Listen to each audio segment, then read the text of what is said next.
16 বছর যাবত আমেরিকার কুখ্যাত কারাগারে বন্দী আছে।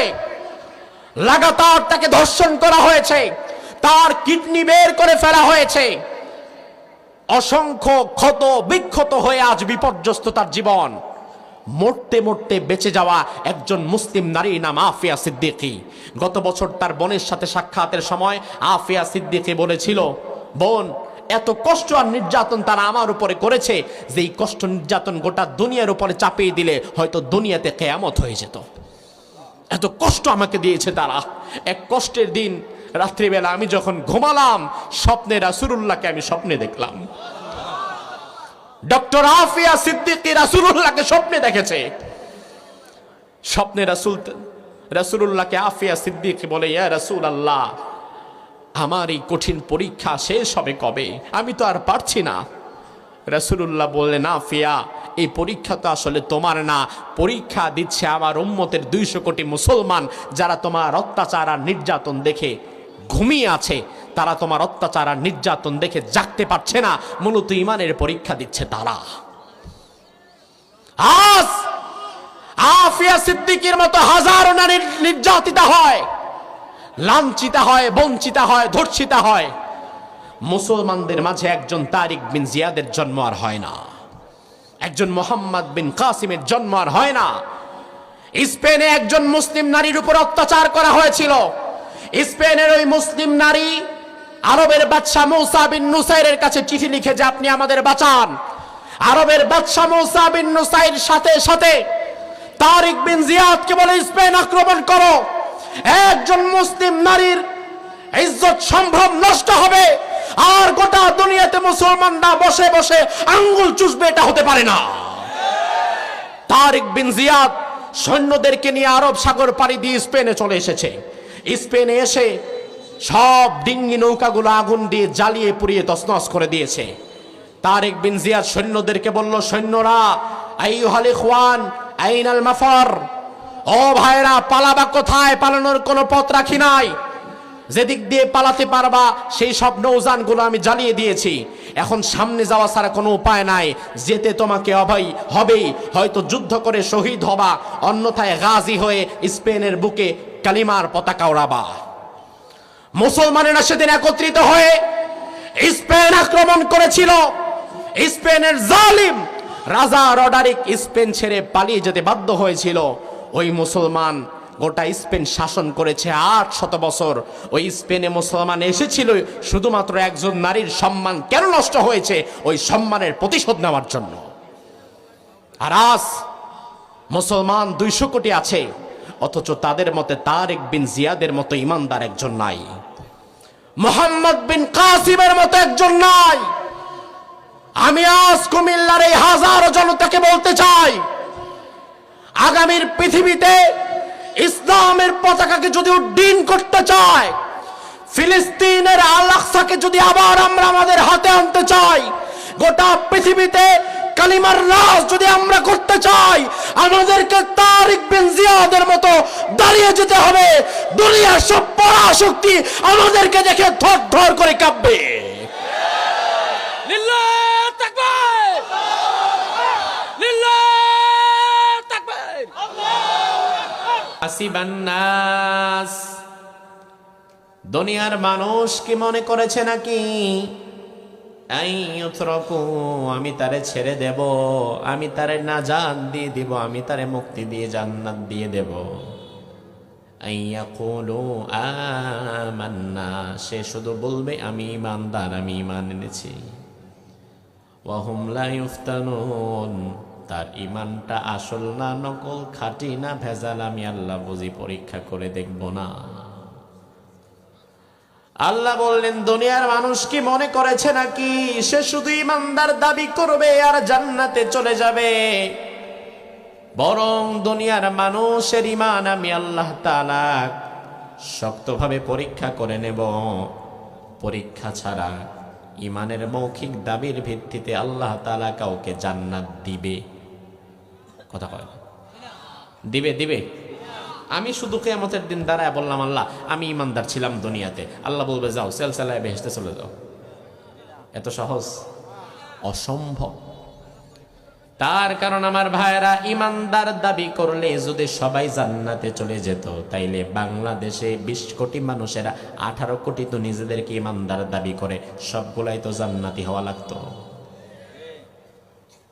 18 কোটি মুসলমান এই দেশে আছে, অথচ এই দেশে দিন দিন সুদ বাড়ে, ঘুষ বাড়ে, জিনা বাড়ে, দুর্নীতি বাড়ে, মদ বাড়ে।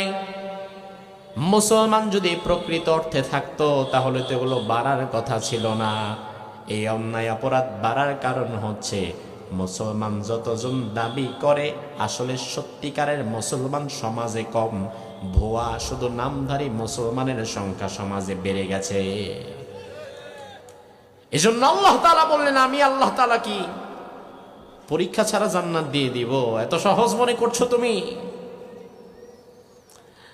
এবার যদি আপনি বলেন, আল্লাহ কেন আমাদের পরীক্ষা করবেন?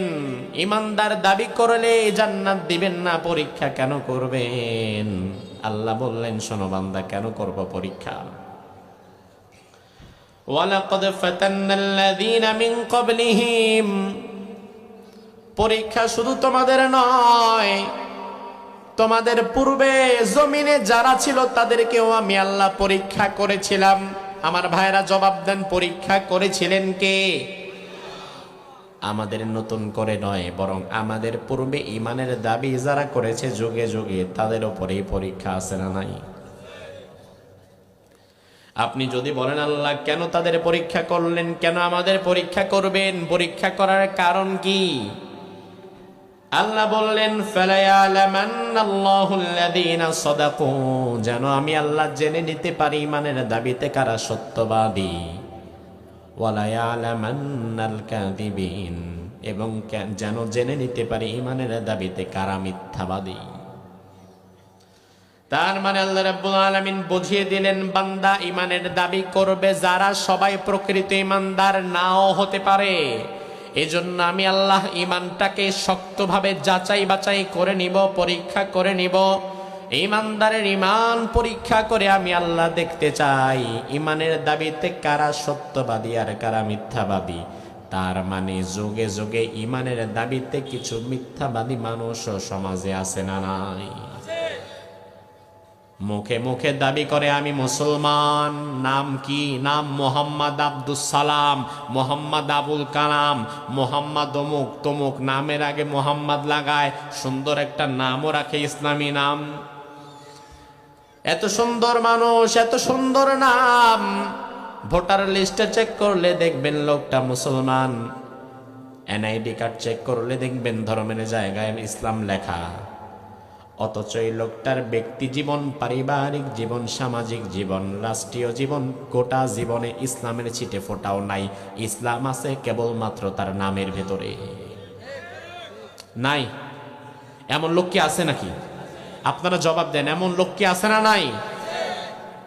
নাম রাখে শামসুর রহমান, অমুক ইসলাম, শামসুল ইসলাম, আব্দুল সালাম, এত সুন্দর সুন্দর নাম। নামের আগে মোহাম্মদ, নামের পরে ইসলাম যুক্ত থাকে, নুরুল ইসলাম, সুন্দর সুন্দর নাম রাখে। নামের আগে মোহাম্মদ, নামের পরে ইসলাম লাগায় বোঝায় দেয় আমার নামের সামনে নবীর নাম, আমার নামের পরে ধর্মের নাম। অথচ এই লোকটা সারা জীবন যা কাজ করে সব ইসলাম বিরোধী আর রাসূলের আদর্শেরও বিরোধী। আছে না নাই? তার রাজনীতি ইসলামের পক্ষে নাই, তার অর্থনীতি ইসলামের পক্ষে নাই, তার পরিবার ইসলামের পক্ষে নাই, তার সমাজনীতি ইসলামের পক্ষে নাই, বরং নামের আগে মোহাম্মদ লাগায়, নামের পরে ইসলাম লাগায়। কিন্তু এই লোকটা সুযোগ পাইলে ইসলাম ওয়ালাদেরকে ধরে ধরে আবার জেলের মধ্যে ভর্তি রাখে। এমন মুসলমানের দাম আসেনি? আমার আল্লাহ তাআলা এজন্যই বললেন, আমি বুঝি তোমাদের ঈমানটাকে যাচাই বাছাই করে দেখব না কে আসল ঈমানদার। আমার ভাইরা কথাগুলো মনোযোগ সহকারে শুনবেন। সূরার নাম হচ্ছে আনকাবুত। জোরে কোন, সূরার নাম কি? আনকাবুত শব্দের অর্থ জানেন? মাকড়সা। আনকাবুত শব্দের অর্থ স্পাইডার, মাকড়সা। কোরআনে কারীমে আল্লাহ তাআলা বহু সৃষ্টিকুলের বহু প্রাণীর নামে সূরা দিয়েছেন। পিপিলিকার নামে সূরা আছে না নাই? নামাল। হাতির নামে আছে না নাই? কোন সূরা? ফিল। আবার গরু বাছুরের নামে কোন সূরা? বাকারা। মৌমাছির নামে নাহাল। আর আনকাবুত মানে মাকড়সা। যে সূরা থেকে আয়াতগুলা পড়লাম এই সূরার নাম মাকড়সা। আমি অবাক হয়ে গেলাম, এই সূরার নাম মাকড়সা আল্লাহ কেন রাখলেন? আনকাবুত আল্লাহ এই সূরার নাম কেন রাখলেন?